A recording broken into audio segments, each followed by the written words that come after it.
Hey, what's going on, guys? Welcome back to another episode of the Splash Bros podcast, your number one source for all your health and fitness needs and questions. So, just like always, sit back, relax, and enjoy the show.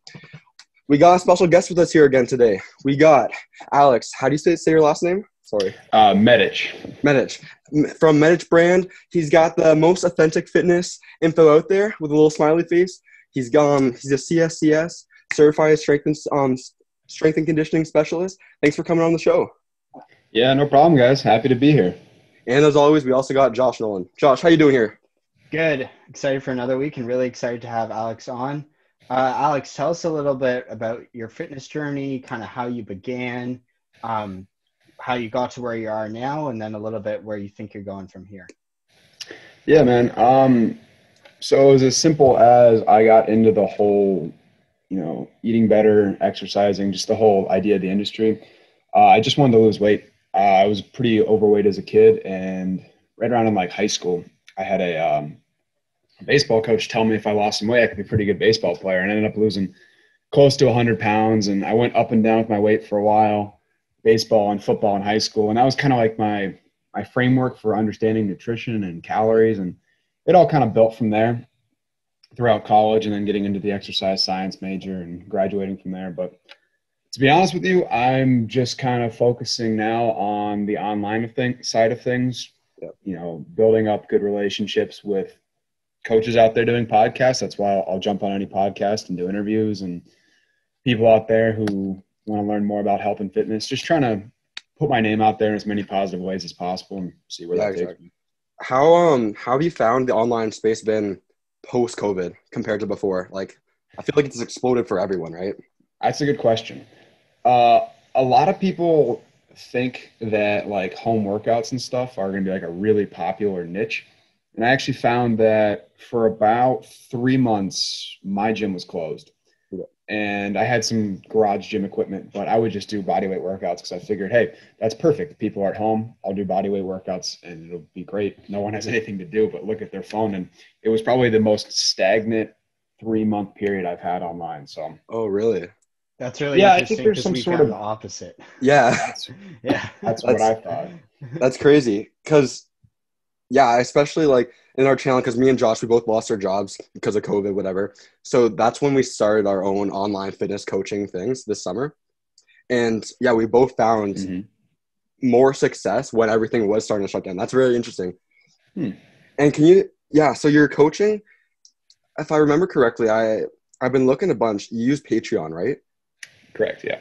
Can you talk more about that? So it's one base plan and you send it out to everyone? Is that how it works?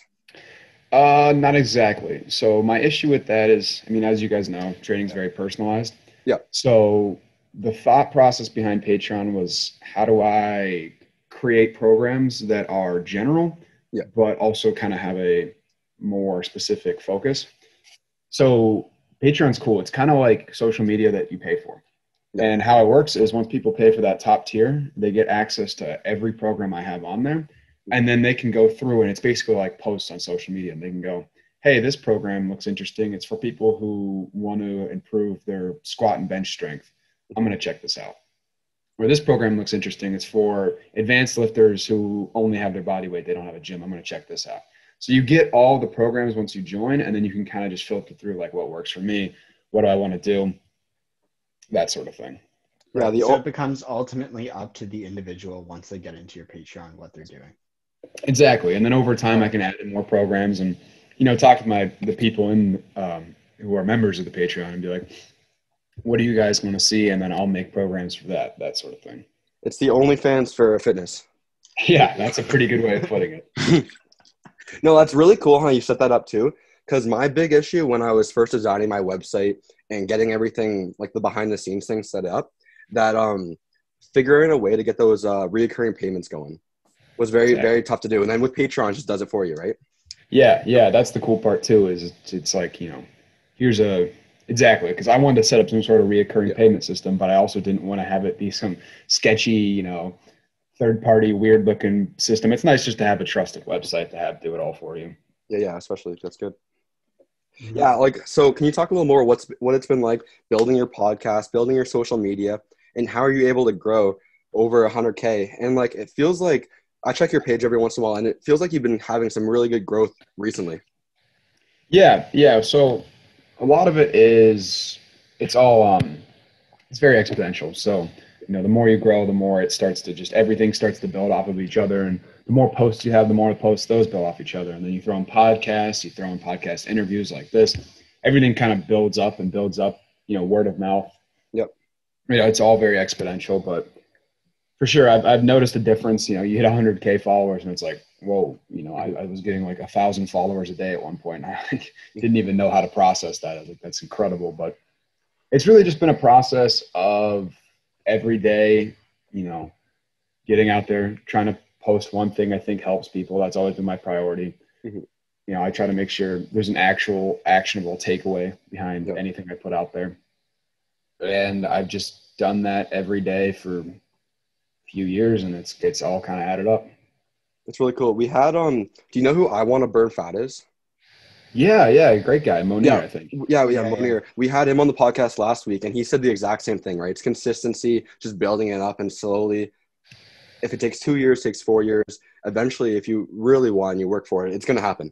That's cool, yeah. How that relates so much to being healthy and active as well, is that, the little things you do that are actionable today might take years and years and years, and like all the good things in life take time. And that was like a big takeaway on top of social media, but back into like our industry and what we're directly in.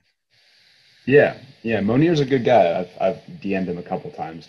He was kind of a little bit of an inspiration when I got into this whole thing, but very cool. Yeah, it's exactly like health and fitness. It's, if you want to lose weight and you eat one salad and then you're like, why haven't I lost weight? It's like, well, because you ate one salad, make little nutritional changes every day and check in a couple months, couple of years, and you'll be like, holy shit, like, look how far I've come. Well, that's the thing, right? Everyone's looking for those like little quick fixes, like that one pill where, if you want to be honest, the magic pill is exercise, right? It's free, easy to do, and tons of results. I want to take a brief second. Say, congratulations on that sponsor, supplements. Yeah, thank you. Pretty cool. Yeah. So how'd that work out? They reached out to you and. Yeah, I mean, it was never. I never started online coaching to get sponsored by a supplement company, but I got an email one day, and when Optimum Nutrition emails you, like, pay attention. It's Optimum Nutrition. Yeah, obviously. I remember buying my first tub of Gold Standard protein when I think I was like 15. So I had a couple phone calls with them. Fully went into those phone calls expecting to say no thank you, but thanks for the offer. But it ended up being I talked to this guy named Stuart. I still communicate with him. It ended up being so cool. I was like, all right, I think I'm on board. They're very like. They're one of the brands you can trust. Yeah, exactly. They're real people is what I'm trying to say. They're not asking me to go out by a pool and pose with their supplement products and say a bunch of BS bro science. They're very genuine about things. Mm-hmm. We've talked a lot about the business side. I'd like to get more on the personal side, like what your personal fitness routine is, your favorite exercises and everything like that. Cool. Right now, I'm actually following one of the programs on my Patreon, which is cool. I thought it would be kind of a neat idea to upload the program in parts while I'm following it. So right now I'm doing 3 days a week, full body, and I'm enjoying it. I've actually never really devoted a block to full body training, like a real solid 12 weeks of training to full body. So I figured I'd give it a try, so I like it. It's been all right. I'm just someone who likes to change it up a lot. Yeah. So I'm already planning exactly what I'm going to do next. And the hardest thing for me is committing to something for, 12, 24, however many weeks. I just get new ideas. I get excited about them and I could change them up. Try new things. Yeah, that's what I'm trying right now. It's a big strength focused program. I've been utilizing the full body structure. So, every single Monday, Wednesday, Friday, I'll be squatting and benching each day at varying intensities, for every purposes. But that way there's a lot of repetition and it's easier to build strength. But are you training in your garage gym or are you back in a real gym now? Back in a real gym, which is nice. Mostly for posting content purposes. If it was just down to training, I kind of like blasting my own music in a gym, but it doesn't. What kind of music you blasting? That's I think you That's did a tough. post about that, right? Or story Yeah, or something. story post. Yeah, people ask me that for training. I'm just like, I have the strangest taste of music, so it's weird. The other day, they were my neighbors had workers on their roof, and I had my garage door open, and I was squatting. And I was squatting heavy, so I had some weight on loud, but it was alternating between like 60s soul music and like modern trap, and then just like random heavy metal. And it was just like, I could tell they were looking over like, what the hell is this guy doing? But a little all over the place. Super funny. Nice. If you could tell yourself something. So when did you start your Instagram page? And when did you start online coaching? When did you really start becoming? Started the Instagram page and just focused on that. That was late August of 2018, so a little over 2 years ago. Okay, if you could go back and tell yourself something 2 years ago, right now, what would you tell him? What would be your biggest tip to tell that guy? It's funny. I've never thought of that. I mean, I've thought about that question in terms of like when I first started training, but never with the Instagram. Okay, let's move away from the Instagram then, more as a fitness trainer. Like, what have you learned in that space, helping people out as the online coaching, and what would you tell your past self?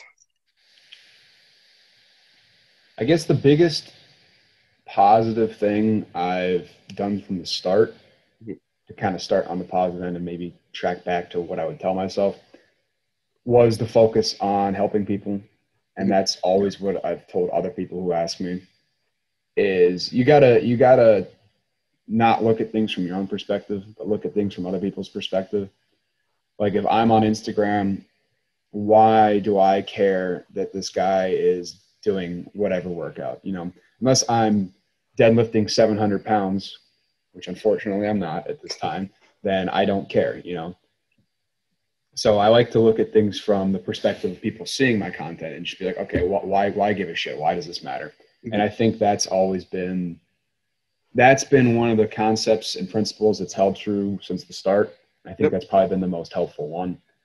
In terms of what I would tell myself, I guess in the beginning, I think I was like anyone else. I was frustrated that I felt like I was putting out great information and nobody was seeing it because, you know, I'd only been around for a couple months. And I think the biggest mistake I made was trying too hard to get people to see my things. But that all evens out with time. And it was never, never anything huge. But I think I was a little bit desperate for attention in the beginning. And I think most people are. That's probably where me and Josh are right now. And that's really good to hear. Like, comes back to what we said before, right? Like it takes time to grow, and we're not here for the attention. We're here to help people, right? Right. So it all comes together with time. Yeah, and it's all about you know, doing one or two little things every day to just improve whatever. You know, I'm at the point where I'll spend an entire night setting up. I mean, as you can see behind me, I have my makeshift green screen, blue screen for my podcast. I probably spent 4 or 5 hours setting up the lighting for this.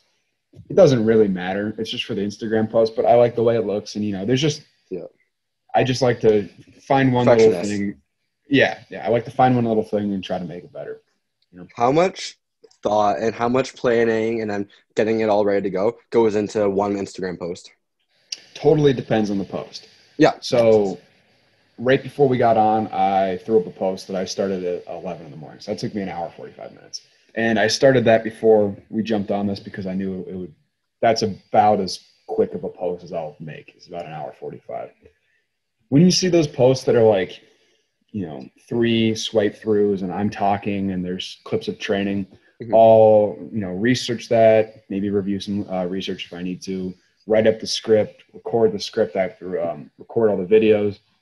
Those yellow cover photos you see, I probably spend about 45 minutes on those on average because I think that's really important in social media, is having a very clean presentation. You know, you have to get clicks or you're just putting out information for no one to hear. And then I got to edit everything. Caption probably takes me about 20 minutes. So I would say anywhere from 2 to 5 hours start to finish for each post. And then you got to do that every day. So it's a grind. Yeah. And you post every day? Every day, yep. Yeah. Recently I've had to chill out and let myself take a day or two off every once in a while, but pretty much every day, yeah. Yeah, that's pretty good. And then you're training people through Patreon, but are you like in contact with those people that are in the Patreon a lot, or is it a lot of just programming and things like that? Yeah, that's cool about Patreon too. Is so I have all my Instagram DMs that I get back to. It just takes time, and as you guys know, I apologize for missing your first DMs, but Yeah, it's all good. It piles up on me, and that's nice because Patreon, it's basically like a separate place for DMs, and also I can do it on my laptop, which is nice when I want to send a long message. I don't have to be sitting there with my thumbs all the time.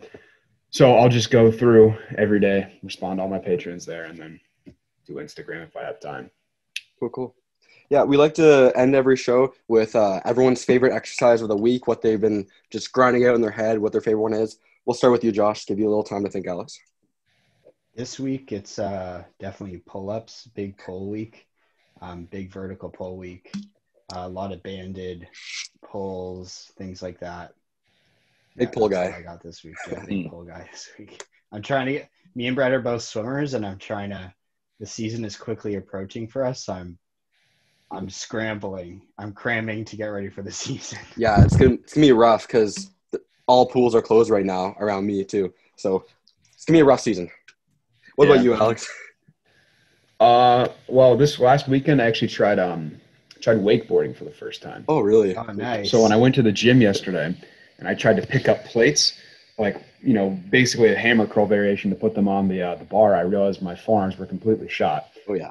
So I had to make some adjustments on the fly. I'm going back to the gym today, and I had programmed single arm barbell holds for time into my training. I'm gonna see how that goes right now, but that's definitely been on my mind since yesterday. I'm not sure I'm gonna be able to go too heavy on that, but yeah. Nice. For me, I'm gonna have to go with negative pull-ups because I have a pegboard in my garage gym. I've been trying my best to finish the pegboard before I go back to school, and I'm getting close. I'm like over halfway now, but the last few inches, my grip just gives out and I fall to the ground. So I've been trying to really get those negatives in to try and finish the pegboard. all right, awesome. Yeah. Yeah, and then I asked on Instagram a few Q&A questions what people had for us, and we had 2 this week. Our first question, how much sleep should I be trying to get every single night? Well, depends on the person, but you want to average, I would say 7 to 9 hours, but you also want to think about the time you're going to bed as well. So anytime before 12 o'clock counts as double time, what we like to say. It gives you more sleep at night, and you're going to feel more rested the next day. You guys have anything else to add to that?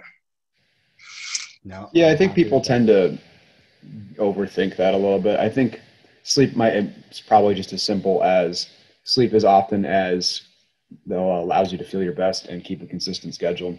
Yeah. I think people get really caught up in the 7, 8, 9 number, and everyone's different. I'm closer to the 9, unfortunately. I wish I could sleep less, but I can't.